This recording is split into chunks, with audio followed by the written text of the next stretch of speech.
හරි. දැන් අපි කරන්න හදන්නේ 2019 O level සමගාමී සමීකරණ ගාන. හරි. ගානේ මෙහෙම කියනවා. හරිද? නැටුම් කණ්ඩායමක පිරිමි ළමයි 5 දෙනෙක් සහ ගැහැණු ළමයි 4 දෙනෙක් සිටිති. හරිද? ගැහැණු ළමයි 4 දෙනෙක්, පිරිමි ළමයි 5ක් ඉන්නවා නැටුම් කණ්ඩායම. පිරිමි ළමුන් මිල සමාන වූ ඇඳුම් වලින් සැරසී සිටි අතර සියලුම ගැහැණු ළමයිද මිල සමාන වූ ඇඳුම් වලින් සැරසී සිටියහ. පිරිමි ඇඳුම් කට්ටල 2ක මිල ගැහැණු ඇඳුම් කට්ටල 3ක මිලට වඩා රුපියල් 1000ක් වැඩි කියලා කියනවා. කණ්ඩායමේ සියලුම ළමයින්ගේ ඇඳුම් කට්ටල සඳහා වියදම් වූ මුදල රුපියල් 14000ක් වුණා කියලා කියනවා. හරිද? එහෙම කියලා රෝමි ඉලක්කම් 1 කියනවා අපිට පිරිමි ළමයෙකුගේ ඇඳුම් කට්ටලයක මිල රුපියල් x සහ ගැහැණු ළමයෙකුගේ ඇඳුම් කට්ටලයක මිල රුපියල් y ලෙසගෙන ඉහත තොරතුරු නිරූපණය කරන සමගාමී සමීකරණ යුගලක් ගොඩනගන්න කියලා කියනවා. හරි. පිරිමි ළමයි 5 දෙනෙක් ඉන්නවා, ගැහැණු ළමයි 4 දෙනෙක් ඉන්නවා. හරිද? පිරිමි ළමයි 5යි, ගැහැණු ළමයි 4යි. හරිද? ගැහැණු ළමයි 4යි. ඊට පස්සේ කියනවා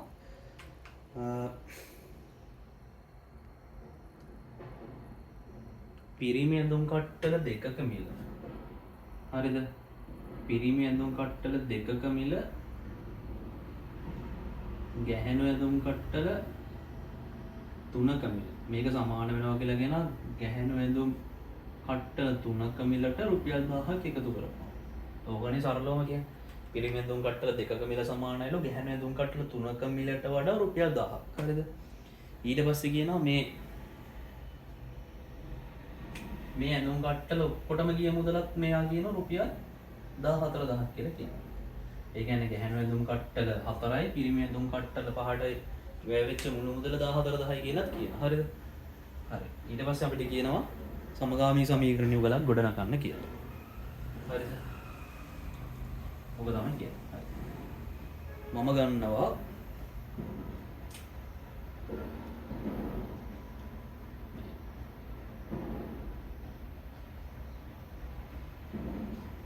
පිරිමි ඇඳුම්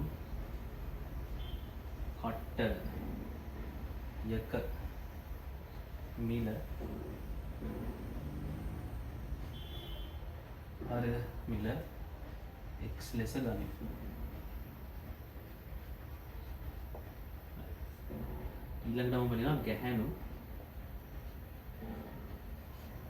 ඇඳුම් කට්ටලයක මිල y ලෙස ගනිමු කියලා. හරි. පිරිමි ඇඳුම් කට්ටලයක මිල x කියලා ගත්තා, ගැහැණු ඇඳුම් කට්ටලයක මිල y කියලා ගත්තා. ඊට පස්සේ මට දැන් සමගාමී සමීකරණ යුගල ගොඩනගන්න පුළුවන්. මොකද සමගාමී සමීකරණ යුගල? හරි. පිරිමි ඇඳුම් කට්ටල එකක කට්ටලයක මිල x කියලා ගත්තා. හරි. පිරිමි ළමයි කී දෙනෙක් ඉන්නවද? 5 දෙනෙක් ඉන්නවා. ඒ වගේ ඇඳුම් කට්ටල පිරිමි ළමයි 5 දෙනෙක් ඉන්නවා. ඇඳුම් කට්ටලයකට වැය වෙච්ච ගාන x. එතකොට මේ තියෙන්නේ එක ඇඳුම් කට්ටලයකට වැය වෙච්ච ගාන තමයි මේ තියෙන්නේ. එතකොට 5 දෙනෙක් ඉන්නවා නම් මේ 5 x වලින් වැඩි කරපුවාම තමයි පිරිමි ඇඳුම් කට්ටල ඔක්කොටම ගිය මුදල එන්නේ. හරිද? 5යි 5 වැඩි කිරීම x. ගැහැණු ළමයි 4 දෙනෙක් ඉන්නවා. එක ගැහැණු ළමයිගේ ඇඳුම් කට්ටලයකට වැය වෙච්ච මුදලේ y. ඒ වගේ 4 දෙනෙක් ඉන්නවා. එහෙනම් 4 වැඩි කරන්න ඕනේ y වලින්. මේ යගේ සමාන වෙනවලු 14000ට. මම මේක ළඟට අරන් ලියනවා 5x ධන 4y කියන එක සමානයි 14000. මේක පළවෙනි සමීකරණය. ඔන්න එක සමීකරණයක් අපි හොයාගත්තා. හරි. ඊට පස්සේ කියනවා පිරිමි ඇඳුම් කට්ටල 2ක මිල ගැහැණු ඇඳුම් කට්ටල 3ක මිලට වඩා රුපියල් 1000ක් වැඩි කියලා කියනවා. හරි. පිරිමි ඇඳුම් කට්ටල 2ක මිල. හරිද?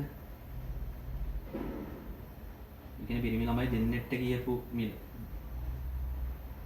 ඇඳුම් කට්ටල වල දෙකකට ගිය මිල 2යි 1 වැඩි කිරීම x. ඕක සමාන වෙනවලු ගැහැණු ළමයි 3 දෙනෙක් ඇඳුම් කට්ටලයකට. කොහොමද පිරිමි ළමයි ඇඳුම් ගන්නන්නේ? හරිද? ගැහැණු ළමයි 3 දෙනෙක්ගේ ඇඳුම් කට්ටල වලට ගිය මුදලට වඩා රුපියල් 1000ක් වැඩි කියලා කියනවා. ගැහැණු ළමයි 3 දෙනයි එක ඇඳුම් කට්ටලයක මිල y. එහෙනම් 3 වැඩි කිරීම y ධන 1000. ලං කරලා දෙකයි x ධන 3 සමානයි 3y ධන 10. මම මේ 3y මේ පැත්තට ගෙන. එතකොට නොදන්න පද ඔක්කොම එක පැත්තක තියෙනවා. හරිද? 2x මේ ධන 3y මේ පැත්තට ආවම ඍණ 3y වෙනවා සමානයි 1000යි. මේක දෙවෙනි සමීකරණය. හරි. අපිට සමීකරණ දෙක හම්බුණා. හරිද? සමීකරණ දෙක හම්බුණා අපිට. එකක් යනවා 5x ධන 4y සමානයි 14000යි. අනිත් එක යනවා 2x ඍණ 3y සමානයි 1000යි කියලා. හරි. ඕක තමයි රෝම ඉලක්කම් එකේ අපිට කියන්නේ හොයන්න කියලා. ඊට පස්සේ කියනවා රෝම ඉලක්කම් දෙකේ එම සමීකරණය ඔයගොල්ලෝ විසඳලා ගැහැණු ළමයෙක්ගේ පිරිමි ළමයෙක්ගේ ඇඳුම් කට්ටලයක වෙනත් ගැහැණු ළමයෙක්ගේ ඇඳුම් කට්ටලයක වෙනත් හොයන්න කියලා. හරි. දැන් බලමු. මම මේ සමීකරණ දෙක ළඟට ලියා ගන්නවා.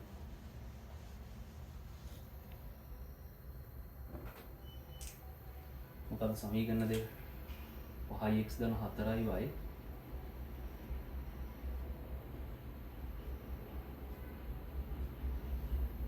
සමානයි 14000යි. ඊළඟට 2x ඍණ 3y සමානයි 1000යි.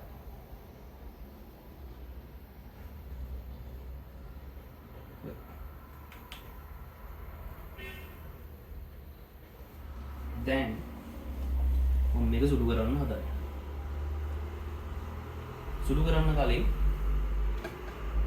බලන්න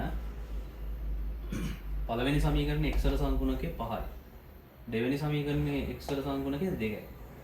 පළවෙනි සමීකරණයේ y වල සංකුණකේ 4යි. දෙවෙනි සමීකරණයේ y වල සංකුණකේ 3යි. හරිද? මට මේක මෙතන තියෙන සංකුණක වෙනස් හරිද? y ගෙත් සංකුණක වෙනස්, x වලත් සංකුණක වෙනස් සමීකරණ දෙකේ. ඒ නිසා මට මේක අඩු කරන්නවත් එකතු කරන්නවත් බෑ. හරිද? ඉස්සෙල්ලාම මම මේ සමීකරණ වල සංගුණක සමාන කරගන්න ඕනේ. හරි. බලන්න මෙතන 5යි 2යි තියෙන්නේ. හරිද? මට දෙක කියන සංඛ්‍යාව කොහෙලාවකත් පහ කරන්න බෑ. පහ කියන සංඛ්‍යාව දෙක කරන්නත් බෑ. හරිද? මම දැන් x වල සංගුණක තමයි සමාන කරන්න හදන්නේ. එහෙනම් අනිවාර්යයෙන්ම මේකටයි මේකටයි දෙකටම පොදු කුඩාම සංඛ්‍යාව ගන්නවා. හරිද? මේකට මේකට දෙකටම පොදු කුඩාම සංඛ්‍යාව මොකක්ද කියලා ඉස්සෙල්ලාම බලන්න. හරි. 5ටයි 2ටයි දෙකටම පොදු කුඩාම සංඛ්‍යාව මොකක්ද? කුඩාම පොදු ගුණාකාරය. හරිද? 1යි 2යි. හරි. කුඩාම පොදු ගුණාකාරය මේ දෙක වැඩි කරපුවාම 5 වැඩි කිරීම 2 10යි. එහෙනම් මම කරන්න ඕනේ මේ 5 කියන ගාන 10 5 කියන ඉලක්කව 10 කරගන්න ඕනේ. 2 කියන ඉලක්කම 10 කරගන්න ඕනේ. පළවෙනි සමීකරණය මම 5 කියන එක 10 කරගන්න නම් 2කින් වැඩි කරන්න ඕනේ. එහෙනම් මම ලියනවා 1 වැඩි කිරීම 2කින්. හරි.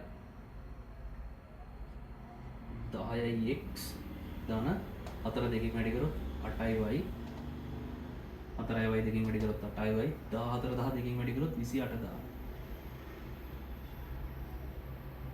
මේක 3. හරිද?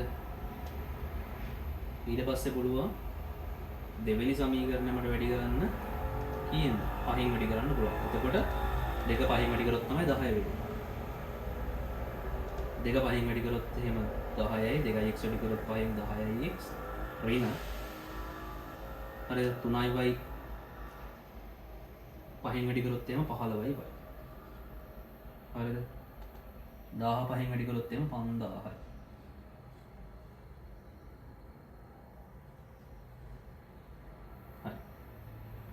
මට මේක ලේසියෙන්ම මේ පළවෙනි සමීකරණේ y වල සංගුණක සමාන කරන්න තිබ්බා. හැබැයි දෙයක් කියලා දෙන්න ඕන නිසා මම හිතලම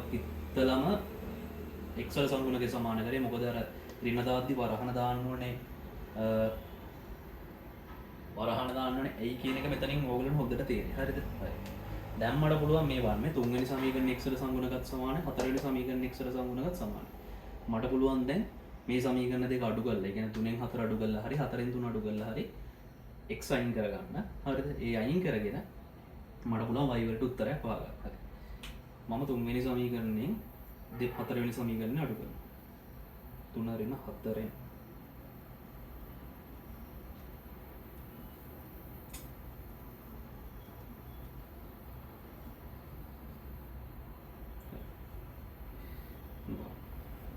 4ෙන් x තුන්වෙනි සමීකරණය ධන 8y අඩු කිරීම දාලා වරහණක් ඇතුලේ හරිද සමාන කිරීමට වම් අත පැත්තේ වෙනමත් සමාන කිරීමට දකුණු අත පැත්තේ වෙනමත් තමයි අඩු කිරීම හරි එකතු කිරීම හරි අපි සිද්ධ කරන්නේ වරහණක් දාලා හතරවෙනි සමීකරණයේ සමාන කිරීමට වම් අත පැත්තේ ටික ලියා ගන්න.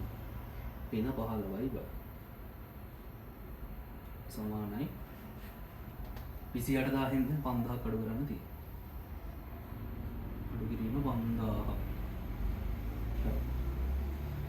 බාන 10යි x ධන 8යි අඩු කිරීම හරිද ඍණ තියෙන්නේ මෙතන ධන තියෙන්නේ ඍණයි ධනයි වැඩි කරොත් ඍණයි මෙතන නොලියුවට එක තියෙන්නේ එක 10x කින් වැඩි කරොත් එහෙම 10යි x මෙතන ඍණ තියෙන්නේ ඍණයි වැඩි කරොත් ධනයි හරිද නොලියුවට එක තියෙන්නේ එක 15යි y කින් වැඩි කරොත් 15යි y සමානයි 28000න් 5000ක් ගියොත් 23000යි දැන් මට පුළුවන් මේ ධන 10x ට මේ ඍණ 10x කපලා දාන්න. හරි 8යි y ට 15යි y එකතු කරොත් එහෙම 23යි y සමානයි 23000යි. හරි. ඊට පස්සේ මට පුළුවන් y ව තනි කරන්න දෙපැත්තම 23න් බෙදලා.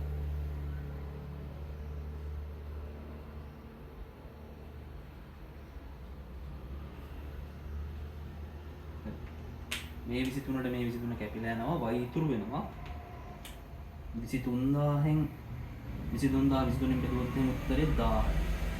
එතකොට මට y සමානයි 1000යි කියලා. හරිද? හරි. දැන් මම කරන්න හදන්නේ y ට ආපු උත්තරේ මට තියෙන ලේසිම සමීකරණයට ආදේශ කරනවා. හරි මට තියෙන ලේසිම සමීකරණය තමයි මේ දෙවෙනි සමීකරණය. මම ඒ සමීකරණයට ආදේශ කරනවා.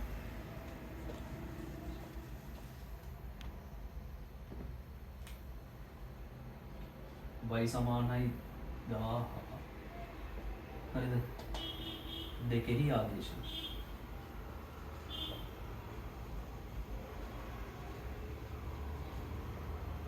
හරිද හරි දෙවෙනි සමීකරණය මොකද්ද 2x ඍණ 3y සමානයි 1000යි හරි 2x ඍණ 3 y ට ආපු වගේ 1000යි. එතකොට y ආපු වගේ 1000යි කියලා මම දාගන්නවා. 3 වැඩි කිරීම 1000. හරි. 2x ඍණ 3000න් වැඩි කරොත් 3000යි. සමානයි මේ පැත්තේ 1000. හරි. දැන් මේ 3000 මේ පැත්තට ගියාම ධන 3000ක් වෙනවා. මෙතන ඍණ 3000 තියෙනවා. 2x මේ පැත්තේ ඉතුරු වෙනවා. 1000 ධන 3000. හරි. 2x සමානයි 1000ට 3000ක් එකතු කරොත් 4000යි. හරිද? මට දෙපැත්තම දෙකෙන් බෙදන්න පුළුවන්. මේ දෙකට මේ දෙක කැපිලා යනවා. x සමානයි 4000 දෙකෙන් බෙදුවොත් එම උත්තරේ 2000යි. හරිද? හරි. මට ලියන්න පුළුවන්. එම නිසා පිරිමි ඇඳුම් කට්ටලයක මිල x කියන්නේ මිලක් නේ ඒක නිසා රුපියල් කියලා දානවා රුපියල් 2000යි ඒකක දානකොට ලකුණු හම්බ හරිද ගැහැණු කට්ටලයක මිල රුපියල් 1000යි හරි ඕක තමයි ගානට උත්තරේ. හරි ඊළඟ කැලල තියෙන්නේ රෝම ඉලක්කම් මේ රෝම ඉලක්කම් දෙක රෝම ඉලක්කම් තුනේ තිබ්බේ